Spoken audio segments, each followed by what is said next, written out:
No había nada de glamour en los comienzos. Bueno, ni en los comienzos ni ahora. O sea, seguimos siendo una empresa y un equipo bastante austero y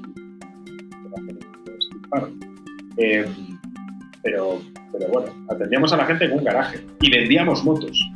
O sea, vendíamos motos atendiendo a la gente en una plaza de garaje, con una mesita que poníamos dentro de una plaza de garaje.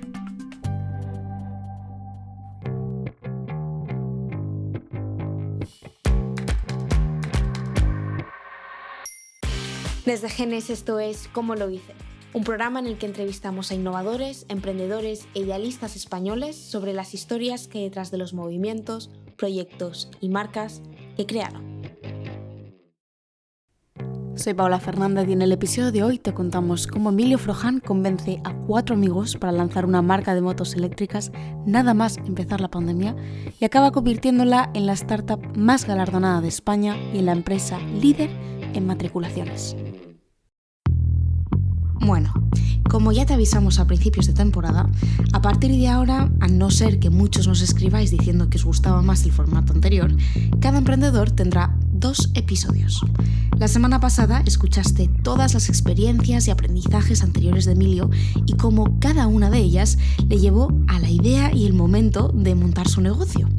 Lo que quiere decir que hoy estamos en la fase de creación y crecimiento del proyecto al que acabó llamando Belka, la marca española de motos y ciclomotores 100% eléctricas. Por si necesitas que te recuerde un poco dónde lo dejamos, después de trabajar en la idea unos meses, Emilio creó un pequeño deck, se lo mostró a 4 de sus empleados en Voy y así empezó la historia. Dejaron sus trabajos, invirtieron todos sus ahorros y se unieron a Emilio para crear Belka. Todo, según él, a base de fe ciega. Aún conservo algunas de esas presentaciones de los comienzos de todo, ¿no? Y las pongo de ejemplo en mis clases de cómo realizar un pitch deck como lo que no se debe hacer en mi caso, ¿sabes? O sea, mal a nivel diseño, mal a nivel propuesta de valor, o sea, mal a todos los niveles, mala identificación del mercado. Pero por otro lado, claro, algo que no está del todo bien redactado, porque cojo mi deck de hoy, cojo mi deck de hace 2 años y medio, y obviamente, como en todas las startups, hay una evolución, ¿no? Pero al final la visión no ha cambiado. ¿Cuál era? La visión era acelerar la transición hacia los vehículos eléctricos y clarísimamente que eso era tendencia hace 2 años y medio y lo seguirá siendo dentro de 5 y dentro de 8. Entonces, aunque cambiase todo el resto del deck, la visión era lo suficientemente magnética como para decir, oye, apuesto por este proyecto, porque sin ninguna duda esto va a ser un mainstream en los próximos años, ¿no? Y aunque tu deck sea un cachondeo, pues no sé cómo lo has hecho, pero has conseguido generar una colaboración con 2 centros de producción en Asia, ¿no? Que habitualmente o vas con $1,5 millones detrás o ni siquiera te abren la puerta, ¿no? Entonces, de alguna forma, pues vas creando cosas que son intangibles, como pues, relaciones con una fábrica, construcción de un equipo sólido,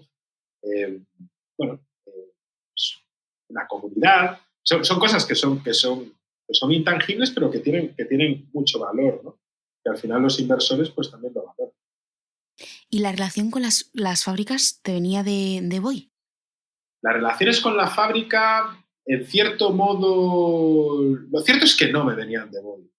Yo me eché el pisto, porque es verdad que yo importé muchos patinetes eléctricos de Asia, pero yo me eché unos cuantos triples al principio, porque, claro, no tienes nada y eso no.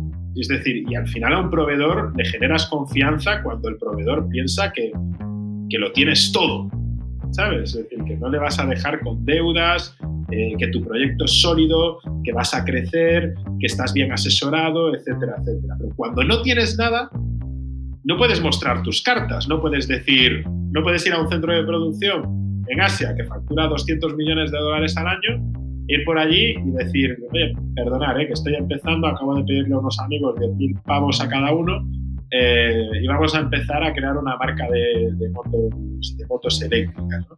Si vas con esa cantinela, te cierran la puerta y te dicen, pero tú estás loco, ¿pero tú a dónde vas? Es decir, si con eso no puedes hacer nada. Entonces empecé a vender las cosas de otra forma, ¿no? Y empecé a contactar a 3 fábricas y les dije, tengo un proyectazo, soy un ex-boy, he importado más de 10.000 vehículos en el último año, me he cogido a toda mi estructura de boy y me la he desplazado a Belka, tengo un proyecto súper ambicioso en Europa y quiero probar a 3 centros de producción y el que elija le voy a empezar a hacer todas las órdenes y a formar un contrato de exclusividad para que me produzca todos mis vehículos. Entonces les cambio el chip totalmente y entonces de repente tengo a 3 centros de producción compitiendo para mí en generar el mejor producto posible, ¿no? La situación es la misma. Yo no tenía prácticamente nada de pasta, pero al final hacer un piloto lo comuniqué de una forma totalmente diferente, ¿no? Wow, ok. ¿Y eso entonces te dio para cuántos pilotos, cuántas motos hicisteis? Fueron 15 vehículos pilotos. Vale. Y en total levantasteis entre todos 60.000 euros. ¿Qué os dio exactamente? ¿Para qué? O sea, ¿qué hicisteis con ese dinero? Pues nadie cobraba, obviamente. Y eso me dio para poder hacer ese primer piloto de 15 vehículos. Montar una web, tener muchas suscripciones freemium, gratuitas para el manejo de los primeros leads. Pero claro, el objetivo ahí es desarrollar un MVP, apretarse mucho el cinturón, desarrollar un MVP, conseguir las primeras ventas y levantar otra ronda, ¿no? Con la mala suerte de que la marca se lanza en febrero, las primeras ventas deberían llegar a mediados de marzo, pero empieza el confinamiento.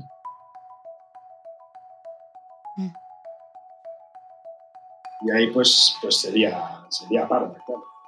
Ahí ya piensas que nada, no tienes caja.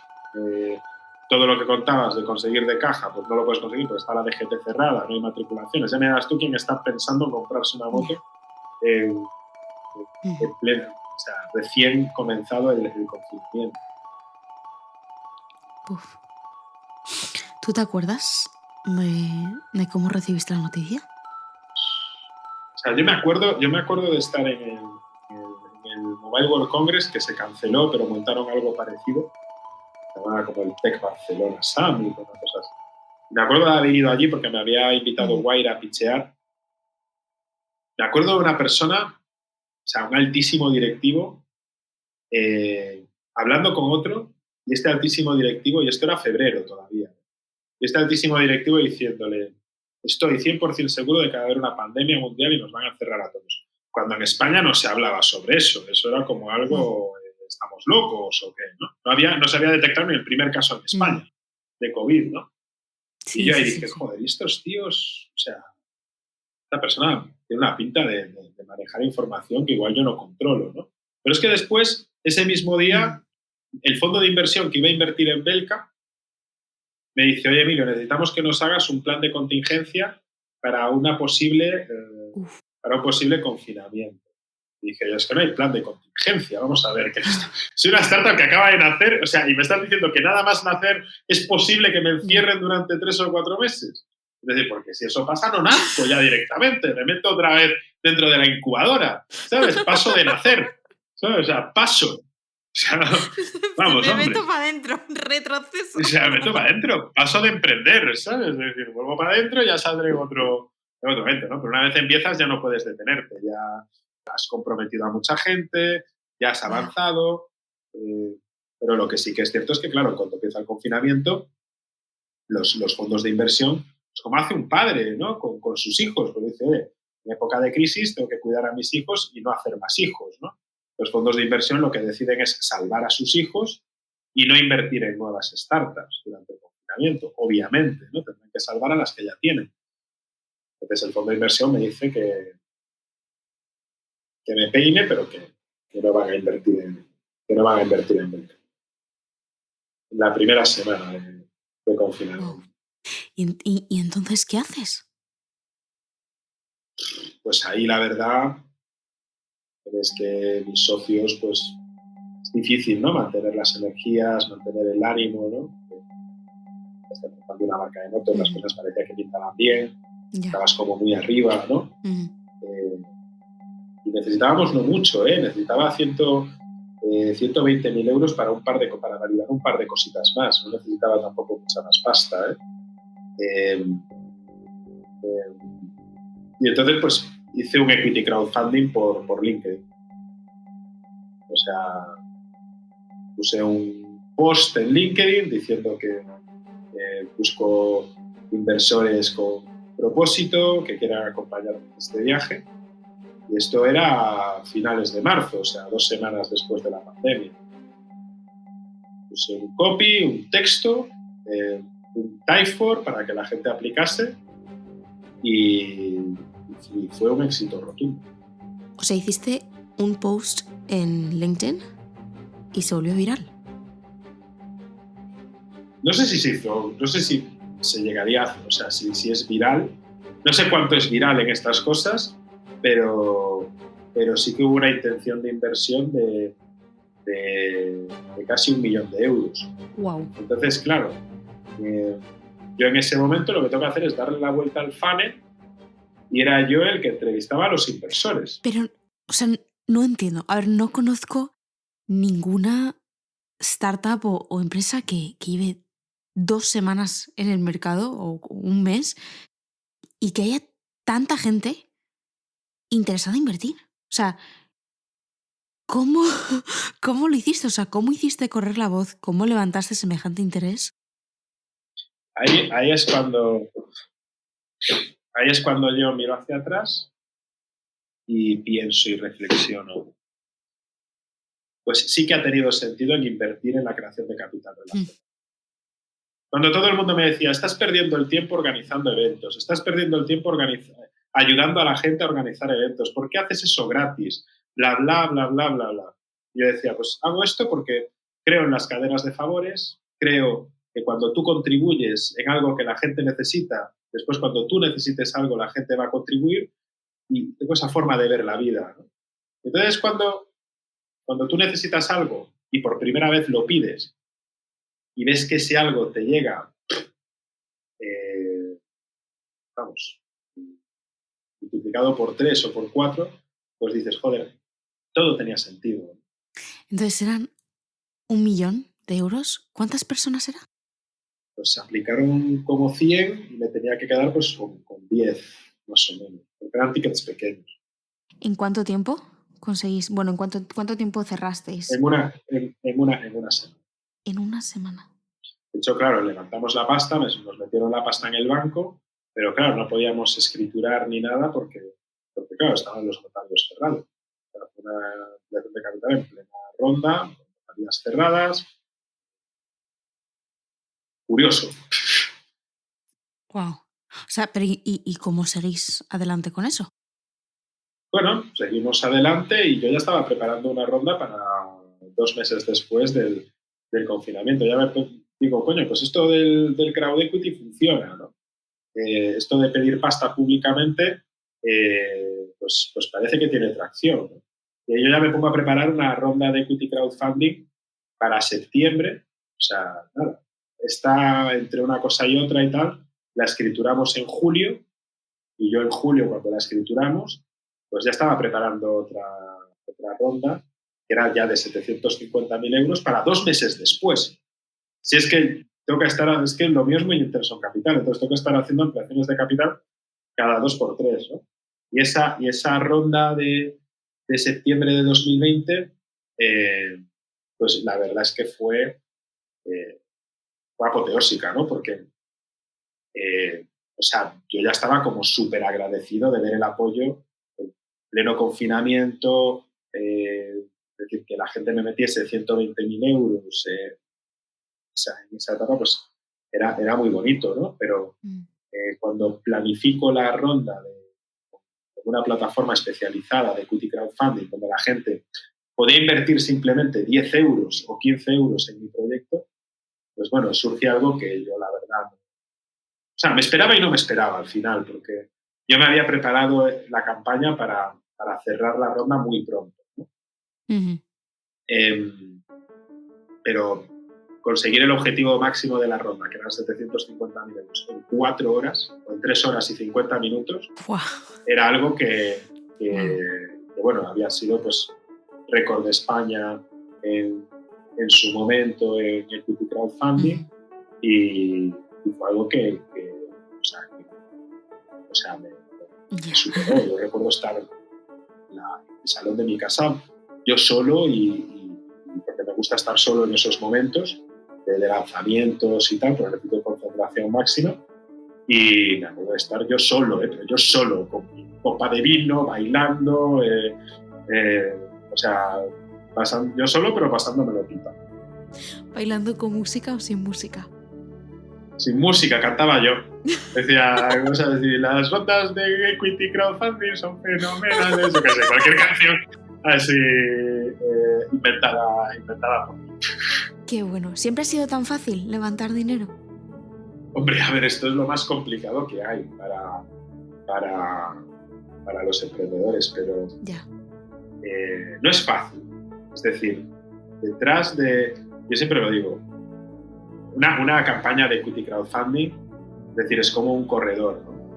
Es decir, el trabajo no está en los 100 metros lisos del día que compites en la gran final, sino que el trabajo es todo lo que hay por detrás. Entonces, si tú quieres preparar una campaña de equity crowdfunding para levantar 1 millón de euros, 2 millones de euros en 4 horas, es porque el trabajo previo que se ha hecho detrás es tremendo, ¿no? Porque obviamente hay una captación de leads, una maduración de leads, un montón de gente que le envías un email a las 10 de la mañana para que inviertan cuanto antes, etcétera, etcétera. Ujú. Ujú. Una cosa es que no lo hemos comentado y me llama mucho la atención porque, bueno, pues aquí comentamos mucho todo lo que es pues la necesidad en el mercado, la validación del mercado. Y aquí no lo hemos comentado. O sea, hubo mucha aceptación, pero ¿tú hiciste antes algún tipo de estudio del mercado o de validación o algo? ¿O simplemente estabas lanzando? Sí, a ver, hice muchos estudios de mercado y de comportamiento. Y además todos me salieron gratis, porque lo que hacía era, pues contactaba a estudiantes universitarios de último año y les decía si les interesaba en su proyecto de fin de carrera o en su proyecto de fin de asignatura, pues ayudarme con proyectos de investigación. Ah, Y entonces de esa forma, pues tenía pues estudiantes de la Universidad de Navarra, de SIC, de la Rey Juan Carlos, realizando proyectos de investigación para mí. Es que al final cuando no tienes pasta, tienes que agudizar el ingenio, ¿no? Y bueno, y los estudiantes pues encantados, porque eran proyectos como súper útiles, súper prácticos, y total, los iban a tener que desarrollar igual. O sea que mejor desarrollarlos para algo que van a tener utilidad y que les puedo dar alguna mentoría, ¿no? Incluso de vez en cuando, que hacerlos para algo inventado o qué tal, ¿no? Pero bueno, ahí identifiqué en ese estudio previo, pues por ejemplo, que la mayor causa de desconfianza a la hora de comprarse una moto eléctrica era la infraestructura de carga. Por lo tanto, ahí identifiqué que todas mis motos deberían tener una batería extraíble que se pudiese cargar en cualquier enchufe doméstico. mira tú. Y esto fue gracias a hacer todo este trabajo de investigación de campo. Después, otro que hice fue justo antes de la ronda, hasta de los 120.000 euros, iba a gastarme casi 60.000 en el desarrollo de mi propia aplicación. Y entonces hago un estudio que me indica que solamente el 0,3% de las personas, perdón, el 3% de las personas ven útil tener una aplicación para su moto, ¿no? Que la gente prefiere simplemente utilizar la llave y ya, como ha hecho toda la vida. Entonces yo estuve a punto de dejarme un montón de pasta en desarrollar algo que la gente no quería, que era indiferente. No es un más tener una aplicación para una moto de uso particular, ¿no? Pero sí que sí que integré un producto un sistema de conectividad y geolocalización de un tercero, ¿no? Que se pudiese integrar con mi moto, pero me ahorré 60.000 euros, 6 meses de desarrollo y un montón de preocupaciones en algo que la gente no quería y no necesitaba. Entonces, claro, hacer investigaciones de mercado, preguntar a la gente, pues me ha ayudado mucho a no cometer errores, porque al final un emprendedor tiene pocas flechas. Es decir, y el tirador de flechas, es decir, para dar en la diana, tiene que pasar 2 cosas. Tiene que estar muy cerca del objetivo, muy cerca de la presa. Eso en este símil pues sería acercarte mucho al mercado para conocerlo, para saber por dónde se mueve, para que confíe en ti. Y después, por otro lado, saber disparar bien, que son los conocimientos, es decir, ser bueno ejecutando, ¿no? Entonces, si no tienes conocimiento, si no te has acercado al mercado, lo más posible es que el tiro te salga súper desviado, ¿no? Y cada vez te vas a quedar con menos flechas o te quedarás en algún momento sin flechas. Entonces, la manera en la que las flechas pueden funcionar es si conoces muy bien el mercado y si eres muy buen tirador. Oye, cuando empezasteis, cogisteis tracción muy rápido, o sea, creasteis una comunidad que sé que es muy importante para vosotros, muy fuerte, brand lovers que se dice, tuvisteis, pues la marca resonó mucho en redes sociales, tuvisteis bastante tirón. ¿Cómo lo hicisteis? O sea, ¿invertíais mucho en marketing? Nada, invertíamos en Facebook 20 euros a la semana o una cosa así, ¿no? Bueno, al principio era el boca a boca de los propios cofundadores, que tampoco es que tengan un área de influencia social muy alta, ¿no? Pero bueno, el propio equipo de becarios, de gente que estaba en los grupos de investigación y tal, pues yo siempre decía, oye, decirle a vuestros amigos que sigan a Belka y tal, ¿no?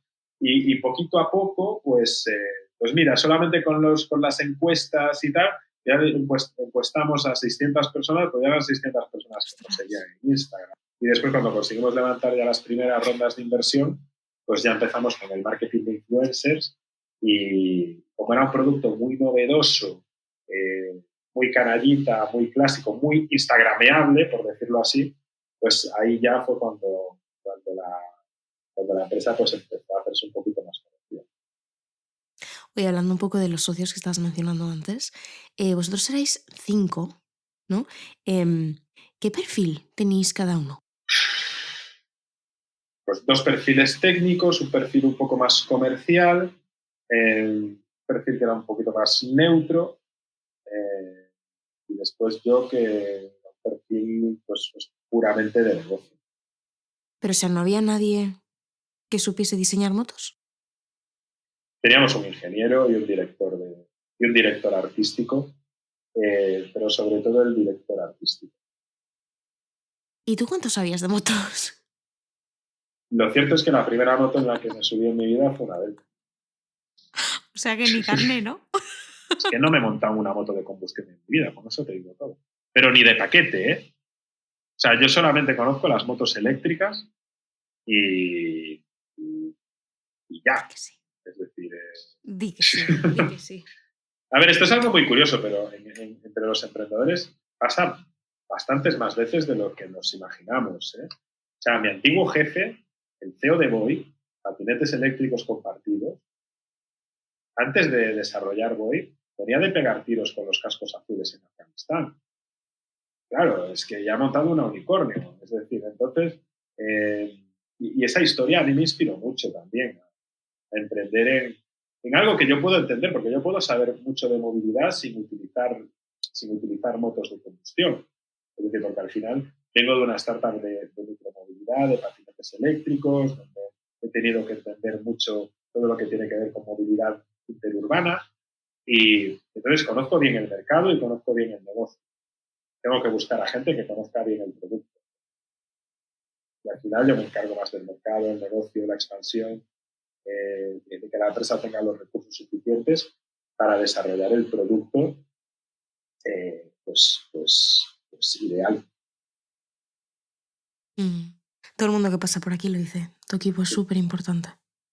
Sí, y yo además siempre intento rodearme de gente mejor que yo. Es decir, Es importante. yo no me considero mejor que nadie en nada. Y sin embargo, considero a mucha gente de mi entorno mejor que yo en muchas cosas.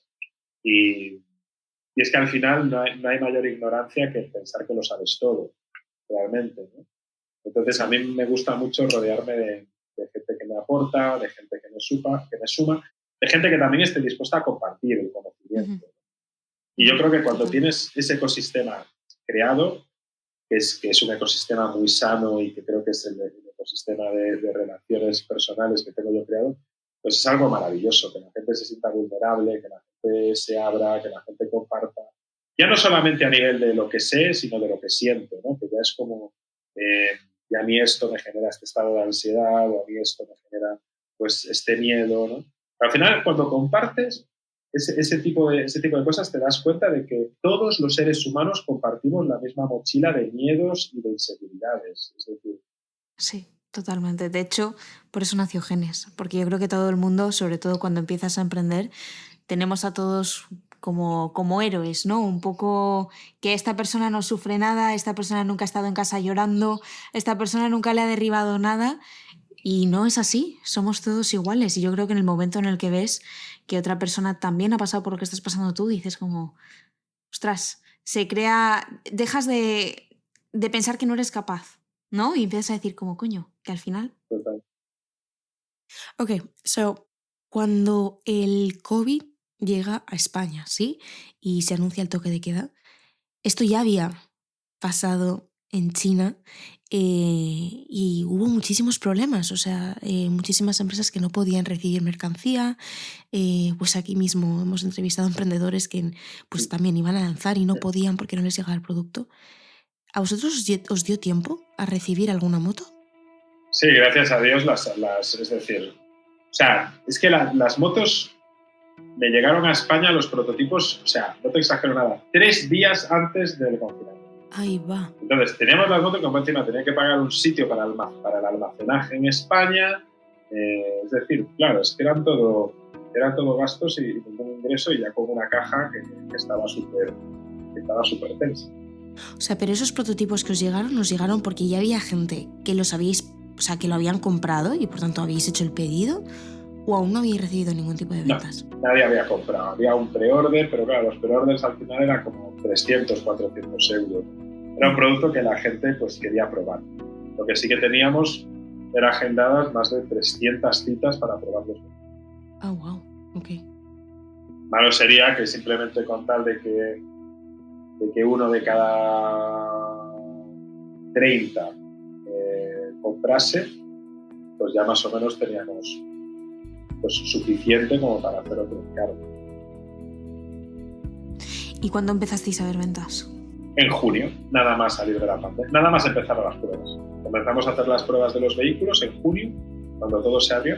Hacíamos las pruebas en un garaje, lo que tenía alquilado no era ni un local, ni una nave, o sea, tenía alquilada una plaza de garaje. Entonces, una placita de garaje que decorábamos de la mejor forma posible.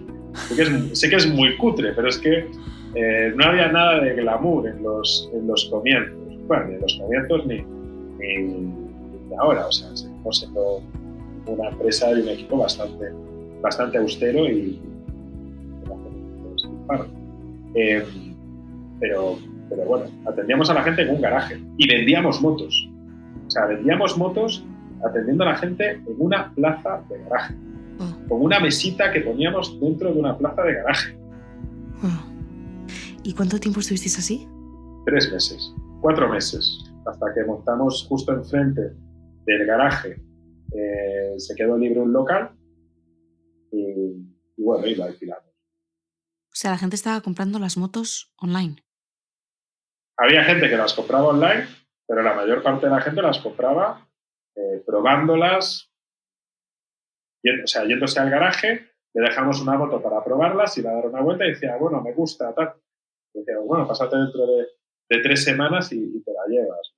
Porque al principio de todo era todo durísimo, o sea, no estábamos dados de alta como fabricantes, Entonces teníamos que hacer la matriculación mediante un proceso que era súper largo y súper complejo.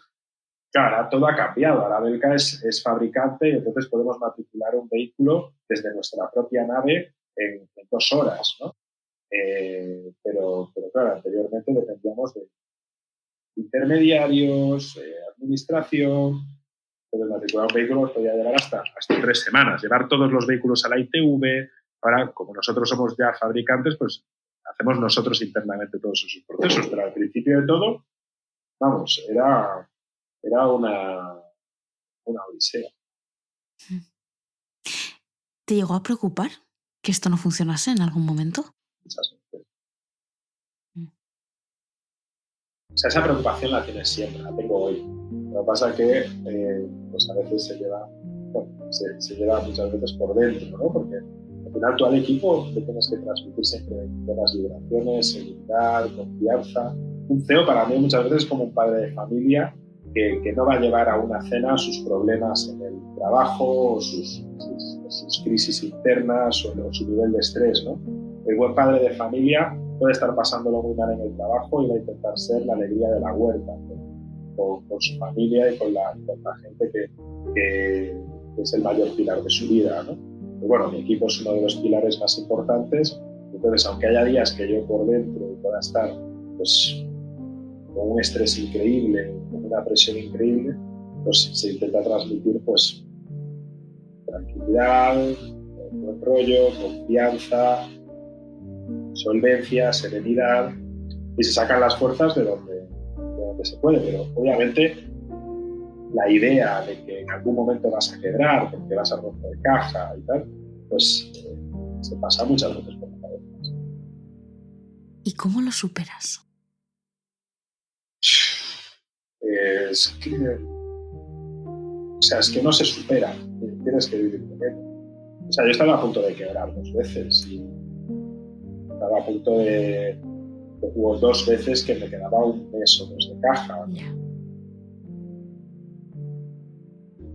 Esto no lo puedes expresar hacia la ligera a ningún stakeholder. O sí, que lo puedes expresar, pero claro, si un inversor, por ejemplo, sabe que te queda 1 mes de caja, pues te van a intentar bajar la valoración hacia abajo, porque saben que está súper necesitado. Y los empleados, si saben que te queda 1 mes de caja, pues puedes decir, aquí paz y después gloria, me pongo ya a buscar trabajo, ¿no?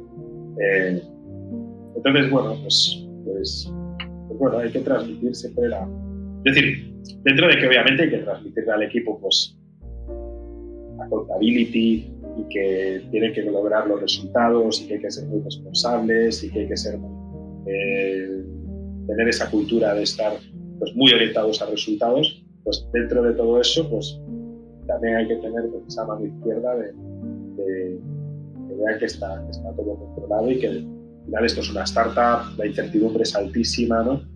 Y yo creo que el CEO, pues, todos los problemas internos o estrés o malestar emocional que puede tener en algún momento, pues, no los puede transmitir así a la ligera a su equipo. Antes has dicho que eran 2 momentos en los que casi te quedas sin caja. Uno supongo que era durante el confinamiento. ¿Cuándo fue el otro? Abril-mayo de 2021, antes de levantar la ronda de los 2 millones de euros. Cuando estás así, o sea, yo no sé si esta pregunta te la habrán hecho antes ya o no, y supongo que depende mucho de cada caso, obviamente. Pero mi pregunta siempre es, cuando escucho todas estas cosas de que no tenéis caja, que estáis a punto de quebrar, siempre pregunto cómo salieron. ¿Cómo saliste tú de esa situación? Bueno, pues al final, es decir, el problema principal es una rotura de caja. Lo que tienes que entender es que las previsiones te dan para poder subsistir 1, 2, 3 meses. Entonces, en esos momentos, lo que tengo que acelerar es el cierre de una ampliación de capital. Pero claro, no puedo hacerlo desde el prisma de estoy necesitado. Porque es como una relación personal, ¿no? A nadie le gusta la gente desesperada, la gente que no te prisas, pero al mismo tiempo tú las tienes, ¿sabes? Es decir, porque sabes que te estás quedando sin caja. Entonces, por dentro puedes estar esas chispas y puedes estar con una tensión súper alta, ¿no?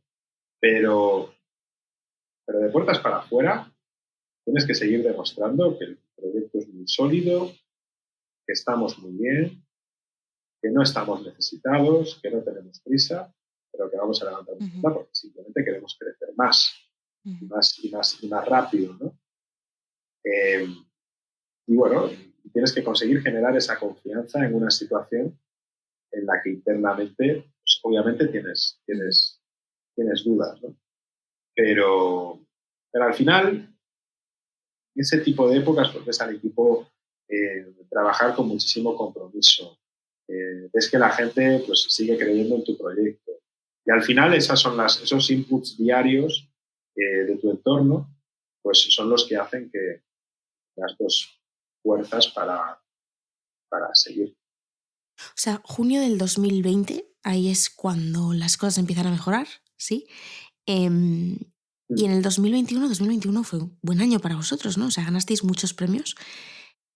¿Eso se tradujo en ventas? O sea, ¿cuántas ventas hicisteis en el 2021? O sea, en el 2021 crecimos un 140%, sobrepasamos las 1.000 unidades de ventas y sí conseguimos pues, el premio a la mejor empresa con estrategia de marketing, mejor pitch en un congreso internacional del Startup Olé.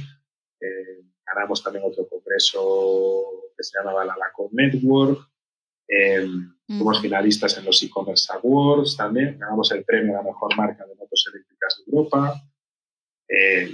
O sea que, sí, a nivel reputación, es decir, increíble, ¿no? Pero al final el KPI más importante es volumen de facturación y ventas unitarias.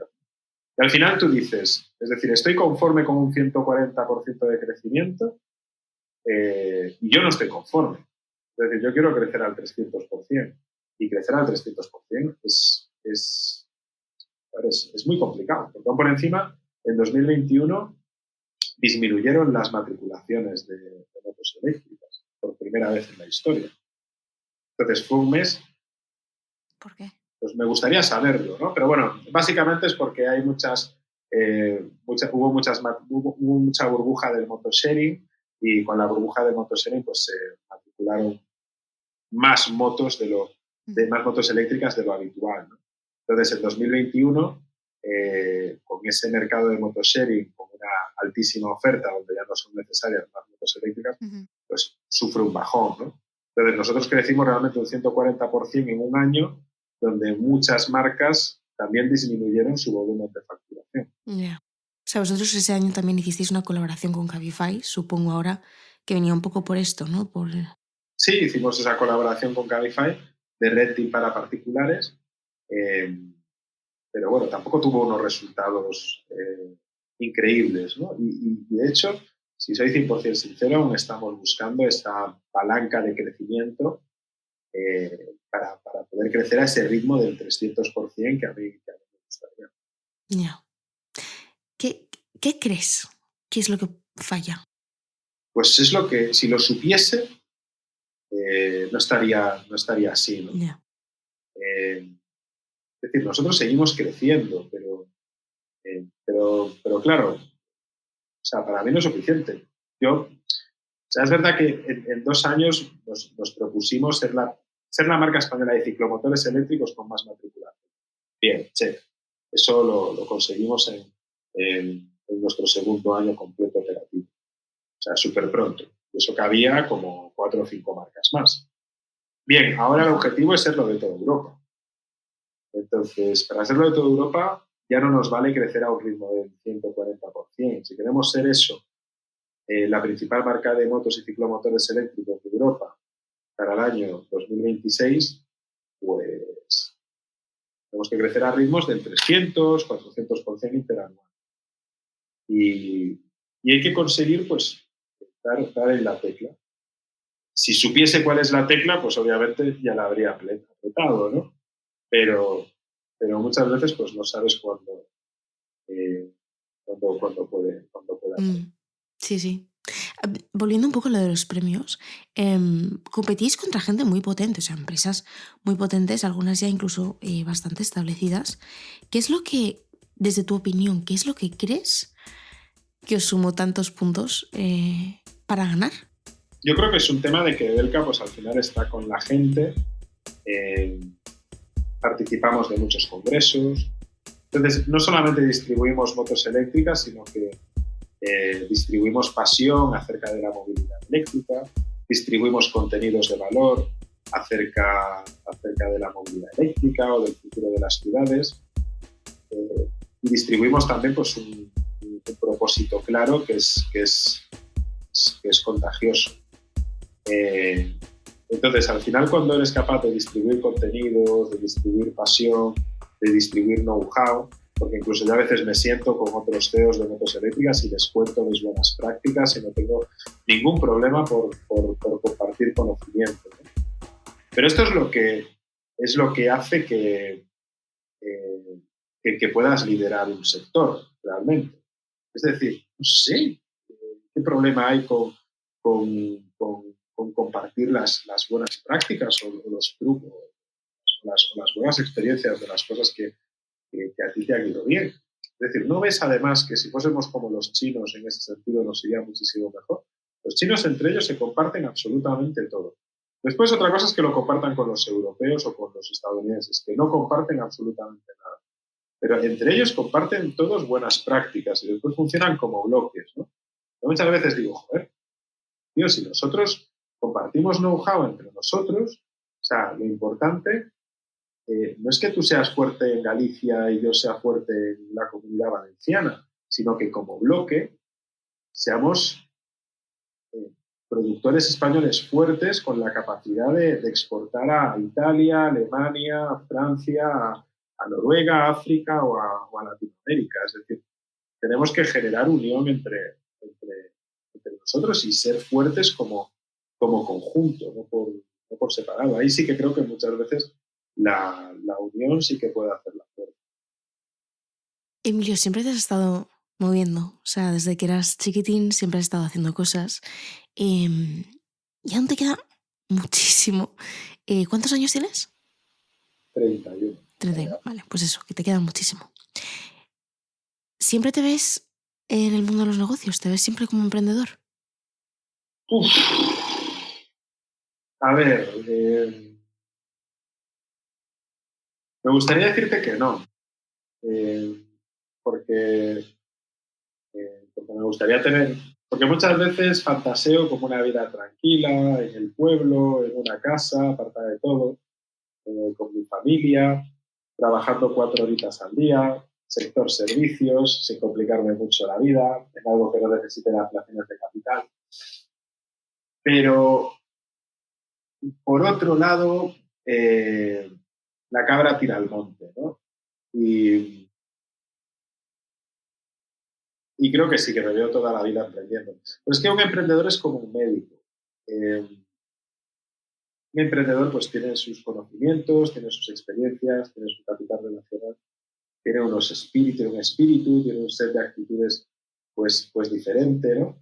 Entonces, mi profesión es ser emprendedor. Entonces, igual que la de un médico es ser un médico, igual que la de un pues, albañil, pues es la obra, ¿no? Y la mía, pues es emprender. Y no sé en qué sector, pero ese es mi oficio, emprendedor. Me encanta cuando lo dices así. Es mi oficio, o sea, es verdad. Si miras atrás y analizas todo lo que has hecho, todo lo que has conseguido, bueno, pues desde tus seguidores en LinkedIn hasta el éxito que ha tenido el crowdfunding, hasta toda la confianza que han puesto en ti, ¿cuánto lo adjudicas a trabajo y cuánto lo adjudicas a suerte?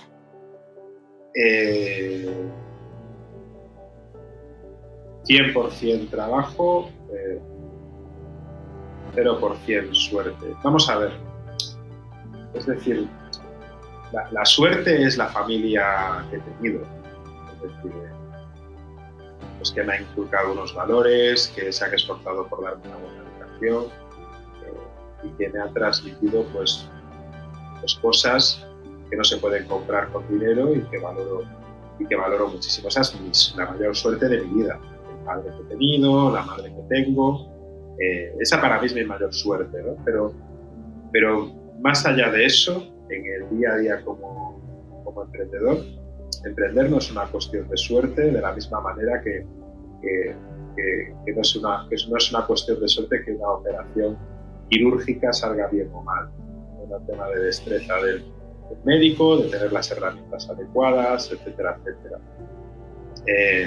Entonces, para mí emprender pues es una cuestión ni siquiera de pasión, es decir, una cuestión realmente mucho más sencillo que todo eso, ¿no? Es una cuestión de conocimientos, de experiencia y de capital relacional.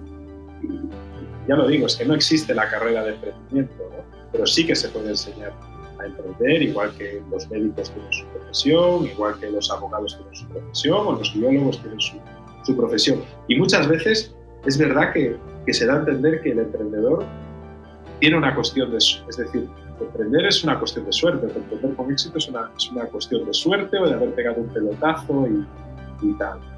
Pero yo no lo creo así. Y eso lo percibe así la sociedad, porque al final solamente se visibilizan los casos de éxito, pero no los casos de fracaso, que son muchísimos más, de gente que se queda afuera, que se queda en la cuneta, que no llega y que no está visibilizada y que nadie se acuerda de ellos. Entonces al final se visibilizan pues Globo, Cabify, ¿no? Y 120 millones de valoración y levantan 50 y bueno, y cantidades monstruosas de dinero, ¿no? Que dices tú, joder, qué suerte, ¿no? Bueno, qué suerte, ¿no? Es decir, ha sabido hacer las cosas, se lo ha currado y es pura meritocracia. Pero hay gente que se lo curra y que tampoco lo consigue, ¿no?